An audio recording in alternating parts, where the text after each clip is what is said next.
Olá pessoal, tudo bem com vocês? Eis-me aqui de volta, Amanda Anderman, a guia de vocês pelas maravilhas da cidade maravilhosa, também conhecida como Rio de Janeiro. Lembram-se do vídeo que eu fiz sobre a abolição da escravidão no Rio de Janeiro, em que eu citei vários dos grandes nomes responsáveis pelo fato de a abolição se tornar uma realidade no Brasil e então todos os cidadãos brasileiros, independente da sua cor de pele, realmente fossem considerados cidadãos com todas as letras? Neste vídeo eu vou falar detalhadamente sobre alguns desses grandes nomes que eu citei. Mas antes de ir direto para o tema do vídeo, devo lembrá-los que estou oferecendo tours a pé, por enquanto, pela cidade do Rio de Janeiro, e todos eles estão descritinhos no meu site, cujo link, por sua vez, está na descrição desse vídeo, assim como no primeiro comentário fixado. Então é só vocês irem lá, clicarem no link, me mandarem mensagem de texto via WhatsApp, isso é muito importante,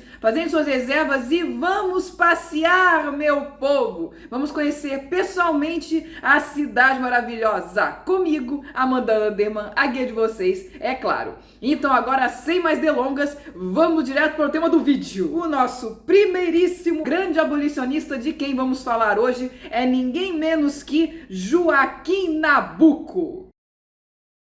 Nasceu em Recife, em Pernambuco, filho do senador José Tomás Nabuco de Araújo e de Ana Benigna Barreto Nabuco de Araújo. Estudou humanidades no Colégio Pedro II, bacharelando-se em letras e, logo depois, foi para São Paulo para estudar direito, mas fez somente os 3 primeiros anos do curso em São Paulo e concluiu o curso de volta em Recife. Depois disso, foi eleito deputado-geral por sua província, vindo então a residir no Rio de Janeiro. Lembrando que o Rio de Janeiro nessa época era a capital do Império, então nada mais justo, deputado vir a residir na capital. Sua entrada para a Câmara marcou o início da campanha a favor do abolicionismo, que logo se tornou uma causa nacional. Nosso segundo grande abolicionista é o também conhecidíssimo André Rebouças.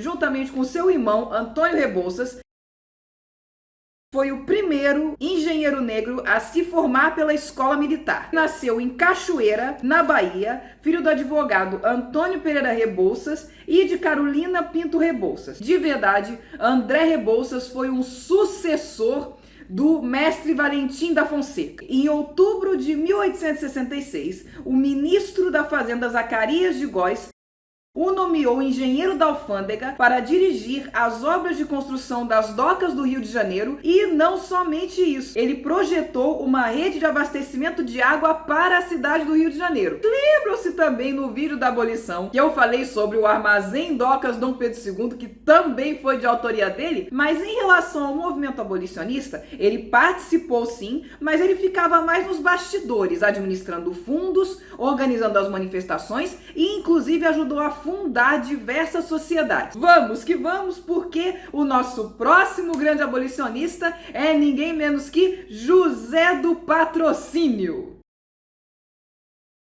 Nasceu em Campos, no Rio de Janeiro, filho do cônego João Carlos Monteiro e da escrava Justina Maria. Em 1868, com a ajuda do professor João Pedro de Aquino, entrou para a faculdade de Medicina, mas como aluno de farmácia, formando-se em 1874 e, para sobreviver, passou a lecionar. E sua participação nas campanhas contra a escravidão começou em 1871 com o poema publicado no jornal A República. E em 1879, olha só o malandrinho, casou-se com sua aluna Maria Henriqueta e, com a ajuda do sogro, comprou a Gazeta da Tarde. Aí então ele usava a Gazeta da Tarde para promover o movimento com panfletos e etc. E em 1880, ocupou a tribuna do Teatro São Luís para atacar a escravidão e depois, em 1883, reunido com representantes dos clubes e associações abolicionistas atuantes no Rio de Janeiro e em Niterói, propôs a criação de uma confederação abolicionista. E o nosso próximo grande abolicionista é Luiz Gama. Nasceu em Salvador, na Bahia, filho de um fidalgo de origem portuguesa, cujo nome ele mesmo jamais citou, vocês vão ver claramente o porquê, e da escrava livre Luísa Marim, que, segundo ele, participou da Revolta dos Malês em 1835 e da Sabinada em 1837, e por isso teve que fugir para o Rio de Janeiro, deixando aos cuidados do pai. Até aí estava tudo muito bom, estava tudo muito bem, só que o pai dele o levou para o Rio de Janeiro e vendeu ele para um negociante e alferes Antônio Pereira Cardoso para pagar uma dívida de jogo. Olha aí a escravidão por dívida que eu também já mencionei no vídeo Escravizando no Rio. Com 18 anos, sabendo que sua situação era ilegal, pois a mãe dele era livre, fugiu para São Paulo e conquistou a sua alforria na justiça. Mesmo sem ser formado em direito, adquiriu conhecimentos que lhe permitiram atuar na defesa jurídica dos escravos,